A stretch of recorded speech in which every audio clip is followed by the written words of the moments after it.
Chegamos à nossa lição de número 12, a promessa de vida abundante. E o texto áureo está em João, capítulo 10, versos 9 e 10. Eu sou a porta. Se alguém entrar por mim, salvar-se-á, e entrará e sairá e achará pastagens. O ladrão não vem senão a roubar, matar e a destruir.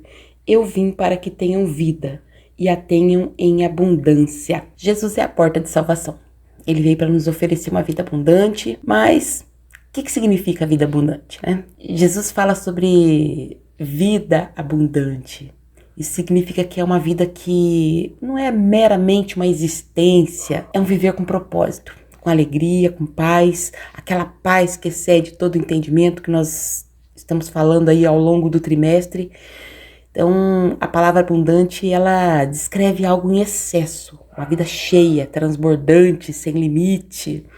Essa vida abundante não seria uma vida comum ou sem sentido. É uma vida de alegria, uma vida cheia de alegria, cheia de paz, cheia da graça, do favor do Senhor. A graça do Senhor que é o favor imerecido, né? A proposta de vida abundante que Jesus traz aqui significa que a vida cristã não é uma vida de miséria, de sofrimento, mas é uma vida de paz, de alegria, independente das circunstâncias, porque é uma vida vivida debaixo da orientação de Cristo. Então, a vida abundante, ela não significa ausência de dificuldade, significa a presença de Deus. Significa que Deus vai nos fortalecer mesmo em meio às tribulações, às situações complicadas. Não é sobre prosperidade material ou prazer egoísta, mas é sobre encontrar a plenitude em Cristo, em cada área da nossa vida. Significa viver em paz com Deus, significa viver em paz consigo mesmo, significa viver em paz com as outras pessoas, num mundo de consumismo, de competição. A vida abundante em Cristo, ela nos desafia a buscar o que é eterno e não o que é passageiro. Lá em Efésios 3:20, está escrito assim, ora, aquele que é poderoso para fazer infinitamente mais do que tudo aquilo que nós pedimos ou pensamos, conforme o poder que nele opera. Lá em Filipenses 4:7, e a paz de Deus, que excede todo entendimento, guardará os vossos corações e os vossos pensamentos em Cristo Jesus.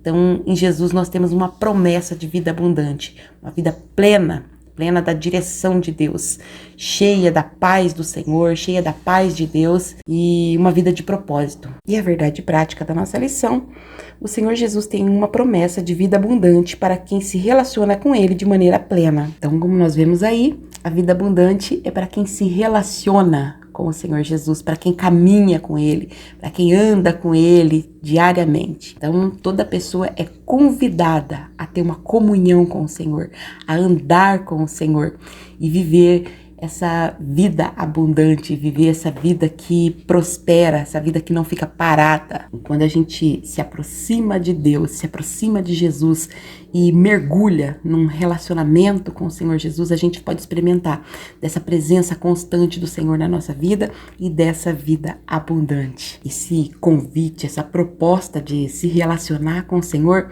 está diante de nós todos os dias. Todos os dias nós temos a oportunidade de estarmos ou de nos aproximarmos do Senhor a cada dia. Então, que possamos a cada dia mais se aproximar do Senhor, entrar por essa porta, né, que Ele nos oferece, viver essa vida plena, abundante e experimentar da plenitude do Senhor em nossa vida. A leitura bíblica em classe está em João, capítulo 10, dos versos 7 ao 18. Tornou-se, pois, Jesus a dizer-lhes: em verdade vos digo que eu sou a porta das ovelhas. Todos quanto vierem antes de mim são ladrões e salteadores, mas as ovelhas não os ouvirão. Eu sou a porta. Se alguém entrar por mim, salvar-se-á, e entrará e sairá e achará pastagens. O ladrão não vem senão a roubar, a matar e a destruir. Eu vim para que tenham vida e a tenham em abundância.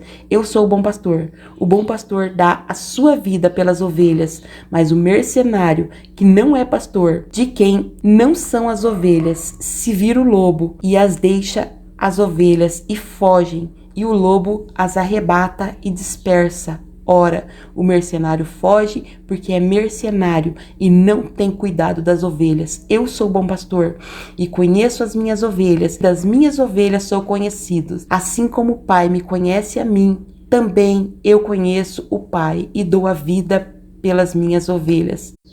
Ainda tenho outras ovelhas que não são desse aprisco. Também me convém agregar estas, e elas ouvirão a minha voz, e haverá um rebanho e um pastor. Por isso o Pai me ama, porque dou a minha vida para torná-la a tomá-la. Ninguém a tira de mim, mas eu de mim mesmo a dou. Tenho poder para dar e poder para tomar e tomá-la. Esse mandamento recebi do meu Pai. Não vamos fazer esse comentário agora, porque ele vai estar disponível no decorrer da lição. E a introdução dessa lição. Nessa lição, estudaremos a promessa de vida abundante prometida pelo Senhor Jesus, conforme João 10. A vida com Cristo se contrasta diretamente com a vida sem Ele. Quando estamos em Cristo, tudo o que ansiamos e desejamos tem outros fundamentos. A vida abundante em Cristo preenche lacunas que até então nem imaginávamos que poderia ser preenchida. Por isso, a vida abundante é uma promessa que começa e termina em Jesus, pois só mediante um relacionamento pessoal com Ele é possível desfrutar dessa vida. Aqui está dizendo que quando a gente vive essa vida abundante com Cristo, ou quando a gente conhece Cristo, lacunas na nossa vida são preenchidas. Até algo que a gente não imaginava que tinha, algo que a gente não imaginava que poderia estar aqui, faltando dentro de nós, elas são preenchidas, são áreas, né, que são preenchidas na nossa vida a partir do nosso relacionamento com Deus, a partir de quando conhecemos Jesus. Muitas vezes a gente vive uma vida buscando preencher coisas dentro da gente que a gente nem sabe exatamente o que é, né? Quantas pessoas estão aí ansiando por algo e busca preencher isso, né? Em relacionamentos, bens materiais, bebidas, amizades, promiscuidades, mas ainda sente falta de alguma coisa. Parece que aquilo não preenche. E Jesus é a resposta para esse vazio. No coração de cada pessoa tem um vazio que é do tamanho de Deus, exatamente do tamanho de Deus. Então, quando Deus chega ali e entra na nossa vida, todo esse vazio é preenchido e a gente não precisa mais ficar buscando em nada, a gente só precisa se relacionar com Deus para se sentir totalmente preenchido. Em Mateus 11:28, está escrito assim, venham a mim, todos que estáis cansados e sobrecarregados, e eu lhes darei descanso. Então é exatamente isso. A vida abundante que Cristo preenche tem o propósito de preencher a nossa vida com paz, com alegria, tudo aquilo que Cristo pode nos oferecer. E é sobre isso que nós vamos tratar nessa lição. O primeiro ponto da nossa lição aqui, Jesus, a fonte de vida abundante. Nós teremos 3 subtópicos e o primeiro deles, a fonte da verdadeira vida. O Evangelho de João, no capítulo 10, apresenta o Senhor Jesus como bom pastor. Esse pastor se relaciona com suas ovelhas, as protege, se dirigindo à frente delas para livrá-las do perigo. Além dessa imagem de pastor, João 10 também apresenta Jesus como a porta das ovelhas. A porta simboliza o caminho de salvação espiritual, em que o relacionamento pessoal e eterno com Deus se torna possível e tudo o que a ovelha necessita será encontrado em Deus. Por isso, o nosso Senhor Jesus aparece nesse texto como a fonte de verdadeira vida. Quando o encontramos, podemos viver de verdade, fazendo o bem para a glória de Deus. A Bíblia apresenta Jesus como a porta das ovelhas e o bom pastor. Então, a Bíblia ela apresenta essas metáforas, né, para explicar o papel de Jesus como salvador, como protetor, como sustentador. Assim como a ovelha, ela depende do pastor para dar proteção, para dar direção, para levar ela rumo ao sustento dela, né? Nós também dependemos de Cristo para ter essa vida plena, essa fonte, né, de vida verdadeira. Então, Jesus vai nos conduzir para a salvação, Ele vai nos proteger dos perigos, vai nos sustentar com seu amor, com sua provisão. E essa metáfora que ele usa aqui, eu sou a porta, significa que Jesus é o único caminho que nos leva à comunhão com Deus, que nos leva à salvação e que nos leva à vida eterna. Assim como uma porta, né, que ela nos protege, ela dá acesso a gente tanto para sair como nos protege. Quando nós estamos assim pelo lado de dentro, né? Esse eu sou a porta significa que Jesus é o único meio de entrada para a vida abundante, de saída do pecado. Não existe uma outra porta que, além de Cristo, né? que nos dá acesso ao céu. Então, a verdadeira vida abundante é conhecer Cristo verdadeiramente e receber dele todo o sustento espiritual, todo o propósito de paz, mesmo em meio às dificuldades. Porque ele, como um bom pastor, ele vai nos proteger, nos guiar, e ele é a nossa fonte, né, de vida abundante. E o segundo subtópico aqui, ó, a fonte de vida abundante. Nos versículos 8 a 10 de João 10, nosso Senhor faz um contraste entre ele, que é a porta, e os outros que vieram antes dele, identificando-os como ladrões e salteadores, que apenas trazem roubo, morte e destruição. Nosso Senhor, pelo contrário, veio trazer vida no lugar da morte e vida com abundância. Aqui podemos ver um contraste entre o agir de Deus e a ação de Satanás e seus demônios. O diabo, nosso adversário, busca destruir a nossa vida, o plano de Deus para nós. Deus, por intermédio de seu Filho, nos devolveu a vida, nos amou, salvou, perdoou, apagou os nossos pecados e nos deu a dignidade de salvos em Cristo. Isso é a verdadeira vida que só Deus, mediante a sua graça, por meio de Cristo, pode nos dar. Então, nós estamos vendo aqui que Jesus, né, usa a figura do rebanho e do pastor para ilustrar o relacionamento dele com a igreja. Como eu falei ainda há pouco, ele se apresenta como a porta, que é o único meio de acesso para a salvação e para a vida eterna. E aí Jesus apresenta aqui também a figura do ladrão e do salteador, né, do salteador, que causa destruição. Então, vamos entender um pouquinho a respeito do ladrão e do salteador. Então, o ladrão é aquele enganador que rouba silenciosamente.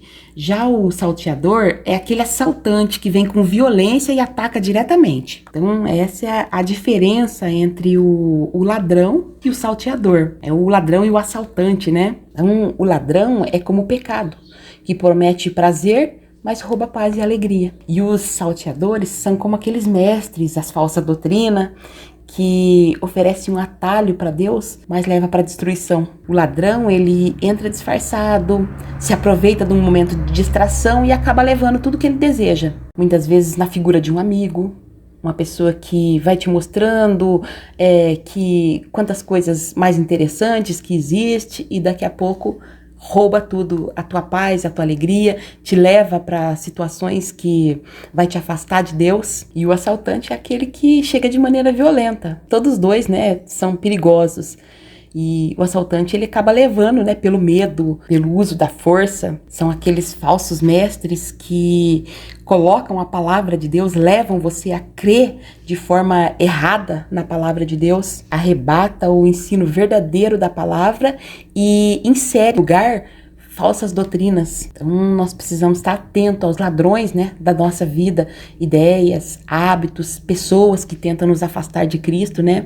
Lá em Mateus 7,15, cuidado com os falsos profetas. Eles vêm a vocês vestidos com peles de cordeiro, mas por dentro são lobos devoradores. Jesus é o único meio de entrar na comunhão com Deus e alcançar a vida eterna. Lá em Atos 4,12, está escrito assim, ó: não há salvação em nenhum outro, pois debaixo do céu não há nenhum outro nome dado aos homens, pelo qual devamos ser salvos. Então, nós precisamos buscar a palavra de Deus, estudar essa palavra de Deus, buscar discernimento no Senhor, buscar comunhão com o Senhor. Então, não vamos sofrer nenhuma ação maligna, seja ela apresentada como um ladrão de maneira sorrateira, ou seja ela apresentada como um assaltante de maneira abrupta, né, para nos roubar a comunhão com Deus. Então, que possamos buscar mais um relacionamento com Deus, uma vida com Deus, uma vida de oração, de discernimento, o estudo da palavra de Deus, uma comunhão com Deus e permanecermos protegidos nessa porta que é Cristo, nesse bom pastor que nos conduz para a vida eterna, fugindo aí desses ladrões e desses salteadores, desses assaltantes. E o nosso terceiro subtópico aqui, a fonte de amor. No versículo 11, o Senhor Jesus menciona novamente a imagem do bom pastor, que deu a sua vida pelas ovelhas, que, além de proteger e cuidar, ele as conhece bem, as ovelhas também o conhecem. Nosso Senhor afirma que, da mesma forma que ele é conhecido do Pai, conhece profundamente as suas ovelhas e entregou a vida por elas. Por isso, ninguém pode tirar as suas ovelhas de suas mãos, pois ele zela por ela. A relação com as suas ovelhas é baseada no amor que pode ser testemunhado no relacionamento do nosso Senhor com a Santíssima Trindade. Dessa forma, o Senhor Jesus é a fonte de amor entre o bom pastor e as suas ovelhas. Ele é a nossa fonte transbordante de vida verdadeira e abundante. Se Jesus é o bom pastor, isso revela a profundidade do amor de Deus por nós, do amor do Senhor Jesus por nós. Por essa razão que o Senhor Jesus, ele deu a sua vida por nós, o seu amor por nós. E ele está dizendo aqui que ele cuida de nós e ele nos conhece intimamente. Esse conhecer intimamente significa que Jesus conhece as nossas dores, conhece as nossas falhas, conhece os nossos sonhos, mas também conhece os nossos medos. Jesus conhece cada detalhe da nossa vida, Jesus conhece cada uma das nossas características, seja elas boas ou seja elas ruins, né? Porque nós temos coisas boas dentro de nós, mas nós também temos coisas ruins. Nós também temos defeitos, temos falhas, e o Senhor Jesus conhece todas essas características boas e ruins que tem dentro de nós, e mesmo assim, ele nos ama incondicionalmente. Assim como o pastor que está ali para cuidar das suas ovelhas, para defender do lobo, das tempestades, Jesus ele também está aqui para nos guardar das armadilhas do pecado, das tempestades da vida. Quando a gente está passando por dificuldade, o Senhor Jesus nos protege, nos dá segurança. Lá no Salmo 23, 4, ainda que eu ande pelo vale da sombra da morte, não temerei mal algum, porque tu estás comigo. Então, Jesus é a verdadeira fonte de amor, né? E como eu estou dizendo, ele nos conhece profundamente e nos ama exatamente como nós somos. Ele cuida de nós, se entregou por nós e provou o seu amor. Lá no Salmo 139, e eu vou fazer essa leitura aqui porque é um salmo maravilhoso, e aqui a Bíblia vai nos dizer o quanto o Senhor nos conhece, sabe exatamente, ele vai dar essa explicação exata do que eu estou querendo dizer aqui. Senhor, tu me sondas e me conheces, sabes quando eu me assento e quando me levanto. De longe percebes os meus pensamentos, sabes muito bem quando eu trabalho e quando eu descanso. Todos os meus caminhos te são conhecidos. Antes mesmo que a palavra chegue à minha língua, tu já conheces inteiramente, Senhor. Tu me cercas por trás e pela frente e põe as tuas mãos sobre mim. Tal conhecimento é maravilhoso demais e está além do meu alcance e tão elevado que eu não posso atingir. Para onde fugirei da tua face? Como posso escapar do seu espírito? Se eu subir aos céus, lá estás. Se eu fizer a minha cama na sepultura, também ali estás. Se eu subir como as asas da alvorada e morar na extremidade do mar, mesmo ali a tua mão me guiará e me sustentará. Mesmo que eu dissesse que as trevas me encobrirão e que a luz se torna noite ao meu redor, verei que nem as trevas são escuras para ti. A noite brilhará como o dia, pois para ti as trevas são luz. Tu criastes o íntimo do meu ser e me tecestes no ventre da minha mãe. Eu te louvo, porque me fizestes de modo especial e admirável. Tuas obras são maravilhosas, disso tenho plena certeza. Meus ossos não estavam escondidos de ti, quando em secreto fui formado e entretecido nas profundezas da terra. Os teus olhos viram o meu embrião. Todos os dias são determinados para mim, foram escritos no teu livro, antes de que qualquer deles existir. Como são preciosos para mim os teus pensamentos, ó Deus, como é grande a soma deles. Se eu os contasse, seriam mais do que o grão de areia. Se terminasse de contá-los, eu ainda estaria contigo. E o salmista conclui dizendo: sonda-me, ó Deus, e conhece o meu coração. Prova-me e conhece as minhas iniquidades. Vê se em mim há alguma conduta ou algo que te ofende e dirige-me pelo caminho eterno. Então Jesus é essa fonte inesgotável de amor. Que salmo maravilhoso. E com esse salmo a gente conclui aqui o primeiro ponto da nossa lição e partimos para o segundo ponto da nossa lição, a vida abundante. Também tem 3 subtópicos e o primeiro deles, o conceito de vida abundante. Mediante o relacionamento que estabelecemos com Deus por meio de Jesus, o nosso pastor, podemos comentar a respeito do que significa a vida abundante mencionada pelo nosso Senhor em João 10:10, sabendo que o ser humano tem necessidades físicas, emocionais e espirituais, podemos afirmar que a vida abundante prometida pelo nosso Senhor preenche todas as esferas do corpo, da alma e do espírito. Trata-se de uma vida integral em Cristo, em que tudo se faz novo e se torna em autêntica novidade de vida. É o texto lá de 2 Coríntios 5,17, né? Se alguém está em Cristo, é nova criatura, e as coisas antigas já passaram, e eis que tudo se fez novo, ou eis que se fizeram coisas novas. Então essa é uma promessa de transformação, uma transformação radical, para que se possa viver uma vida abundante, um relacionamento, a partir do relacionamento com Cristo. Esse relacionamento com Cristo e se conhecer o Senhor, se viver essa vida nova, transformada, né? A partir do momento que passamos a nos relacionar com Cristo, nós nos tornamos uma nova criatura, uma nova pessoa, pessoas transformadas. Essa é uma transformação em todas as áreas da nossa vida. Essa transformação faz com que nós tenhamos qualidade de vida diferente, com que nós sejamos pessoas diferentes na nossa essência, no nosso caráter. É uma renovação profunda no nosso interior que vai ser trazida para o nosso exterior. É uma renovação. Toda conversão, ela provoca, né, mudanças. E não é uma reforma, mas é uma nova criação mesmo. A gente morre para aquelas coisas antigas que a gente fazia, para aquela vida que a gente vivia, e passa a viver uma vida nova, totalmente diferente nos hábitos, nos costumes, no caráter. É uma transformação radical. É o milagre que acontece quando a gente conhece o Senhor Jesus. É o primeiro milagre que acontece na nossa vida, né? Assim como o primeiro milagre que o Senhor Jesus fez, que foi a transformação, você lembra disso, né? O primeiro milagre que o Senhor Jesus fez foi a transformação da água em vinho.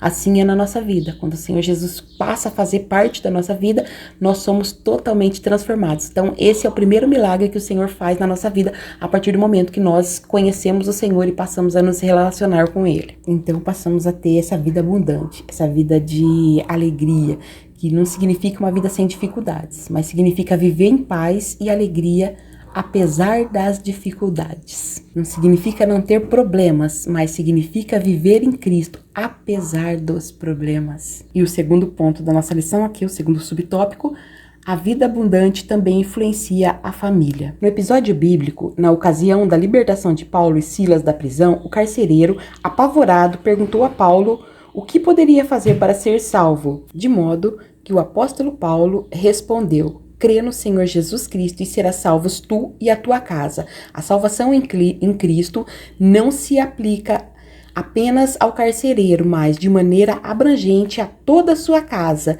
e não se resumiria apenas no livramento físico de uma punição do Estado, mas em um novo tipo de vida para o carcereiro e toda a sua família. Assim, aprendemos que a vida abundante prometida por Jesus abrange todos os nossos familiares. Então aqui existe uma promessa, né? Crê no Senhor Jesus Cristo e serás salvo tu e a tua casa. A Bíblia está dizendo que quando alguém crê no Senhor Jesus Cristo, a salvação e a bênção do Senhor se estende a toda a sua casa, a toda a sua família. Aqui a Bíblia está dizendo que a salvação não se limita a um indivíduo, mas que a vida espiritual, a restauração espiritual e completa, ela traz livramento, traz cura, traz proteção para toda a família. Aqui diz que a verdadeira fé do crente, ela pode influenciar toda a sua casa e trazer um início, né, um novo início para todos, porque as nossas atitudes, elas não interferem somente a nós, elas interferem a toda a nossa família.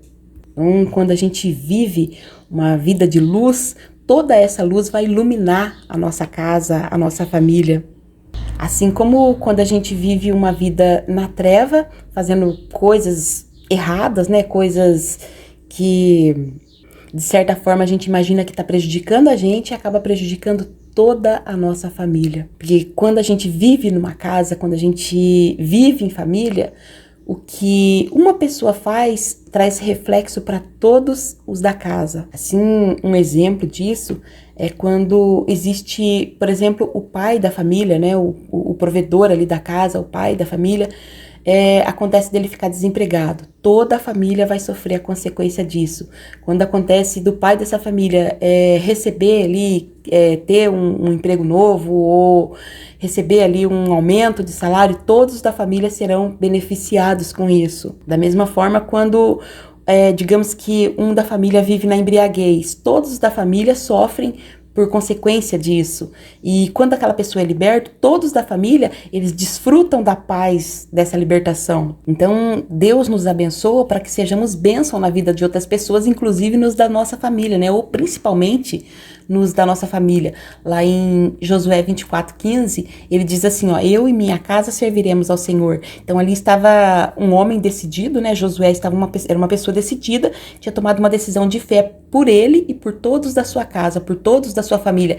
Ali tinha uma confiança que Deus honraria a escolha de Josué e abençoaria toda a sua casa através dessa escolha. Então, a fé de uma só pessoa pode abençoar e proteger, ou levar, né, a bênção e a proteção de Deus para todos da sua casa, para todos da sua família. Então, quando um cristão coloca Cristo no centro da sua vida, toda a casa pode desfrutar dessa vida abundante, dessa transformação. Ainda que a princípio eles não reconheçam, mas com o passar do tempo, todos acabam percebendo que a grandeza de Deus ali naquela casa é o que traz ali a vida abundante para todos da família. E o terceiro subtópico aqui, diversas bênçãos provenientes da vida abundante. Quando passamos a ter um relacionamento pleno com Cristo e por isso desenvolvemos a vida abundante, passamos a desfrutar de copiosas bênçãos, dentre as quais podemos destacar a paz em Deus, a tranquilidade nas decisões, pois se trata de uma realidade prometida pelas Escrituras para quem tem uma vida abundante.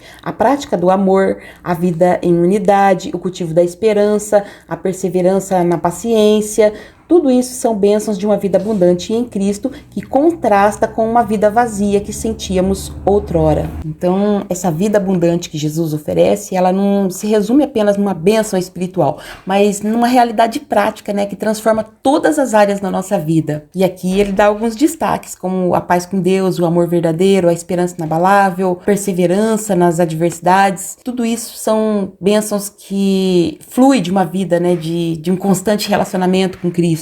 E nós somos chamados para experimentar de todas essas bênçãos e compartilhar com os outros, né?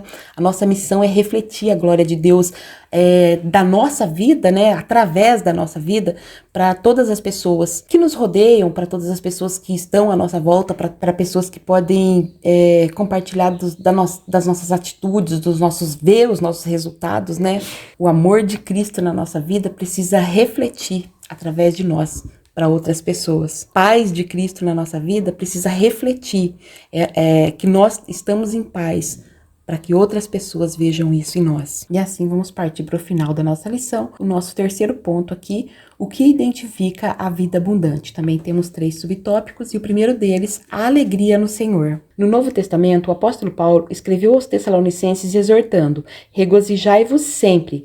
No Antigo Testamento, Neemias disse, a alegria do Senhor é a vossa força. Logo, a alegria faz parte da identidade de quem se relaciona com Deus e vive uma vida abundante. É uma virtude citada pelo apóstolo Paulo em Gálatas. Em Provérbios, o sábio diz que a alegria é um bom remédio. Essa virtude mostra que estamos bem, em paz e cheios de vigor. Isso é vida abundante. Bom, a gente sabe que o ser humano ele vive em uma busca contínua por alegria. E essa busca, ela geralmente vai de encontro a prazeres temporários, conquista material, circunstâncias favoráveis, momentâneas, mas nós sabemos que a verdadeira alegria, aquela que transforma a vida, que gera vida abundante, ela só pode vir diretamente de Deus, da fonte. A alegria que vem de Deus, ela é constante e inabalável. Então, mesmo nos momentos de crise, e seja lá qual for a situação ou tribulação, circunstância desfavorável, até mesmo em situação de perda, essa alegria, ainda que a gente esteja ali sofrendo, né, internamente, essa alegria está nos preenchendo. Quando passamos por um momento de dor, essa alegria nos fortalece, nos ajuda a perseverar, e é uma certeza de que Deus está conosco o tempo todo. Que ainda que a gente passe por momentos difíceis, situações complicadas, nós temos certeza que vai passar. Uma verdadeira satisfação, a verdadeira alegria, a gente só vai encontrar em Deus.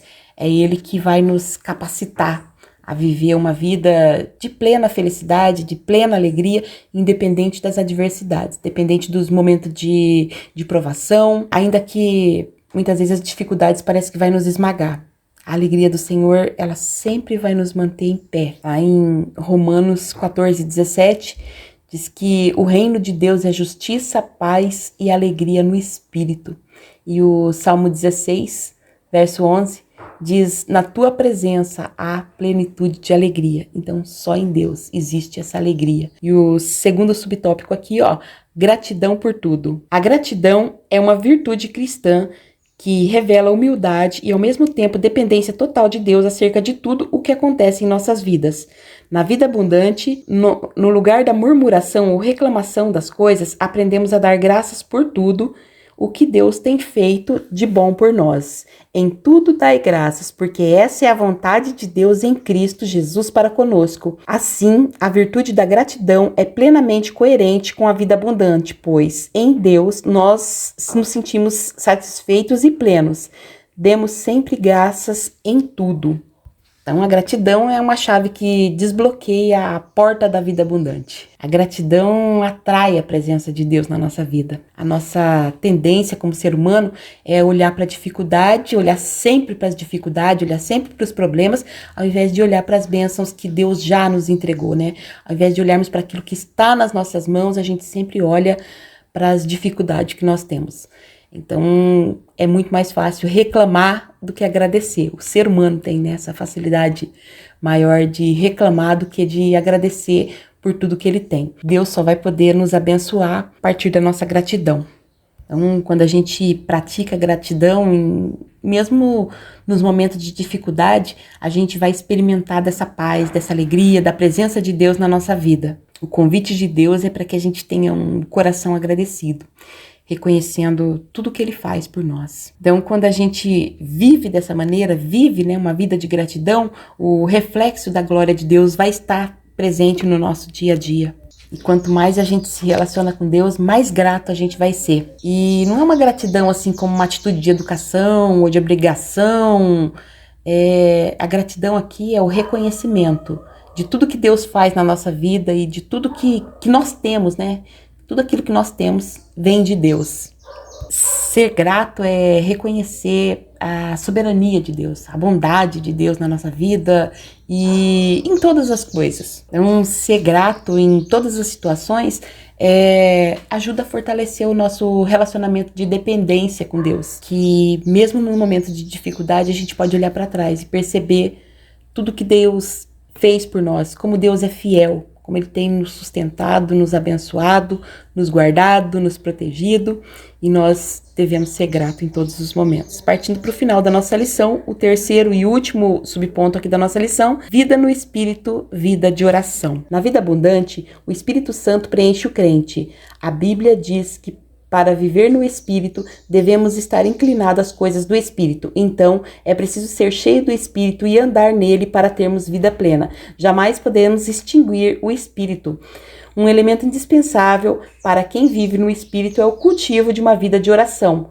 Mais uma vez, o apóstolo Paulo nos exorta: orai sem cessar. Em todo o tempo, precisamos reconhecer que na rotina da nossa vida devemos ter sempre uma ocasião para orar. Quer em casa, quer no trabalho, ao acordar, ao deitar, o apóstolo continua a nos exortar: perseverai em oração. Então, a vida cristã, na sua essência, é uma vida que precisa ser vivida no Espírito. E a oração é fundamental para essa vida no Espírito.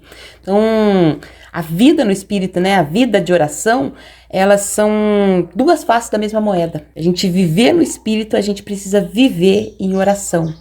para ser guiado pelo Espírito, nós precisamos viver uma vida de oração. É o Espírito Santo que vai nos capacitar, nos dar poder. Inclusive, é o Espírito Santo que nos vai dar as palavras necessárias para orar. E é através do Espírito Santo que nós vamos viver essa comunhão constante com Deus.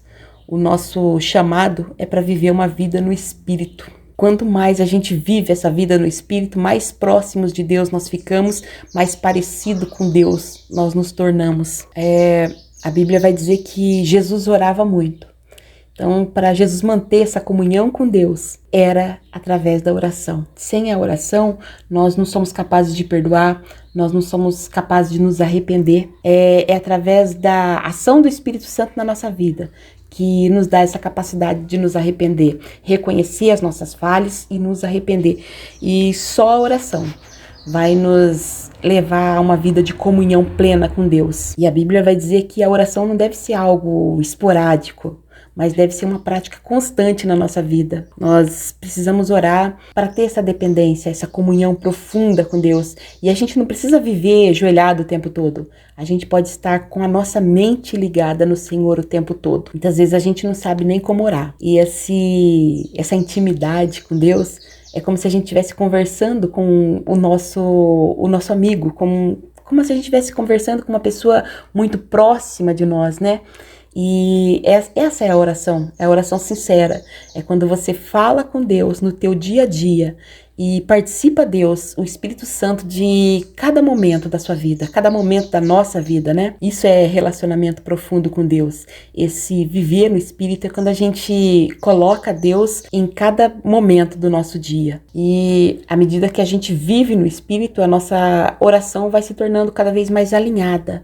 Quanto mais a gente vai praticando essa vida de constante relacionamento com Deus, conversando com Deus o tempo todo, mais a gente vai aprendendo a orar. E mais a gente vai aprendendo a depender de Deus, ser guiado por Ele, ser direcionado por Ele, que nós possamos viver essa vida de oração, de relacionamento com Deus, constante no Espírito. Que Deus te abençoe imensamente. Foi um prazer imenso servir. Um grande abraço.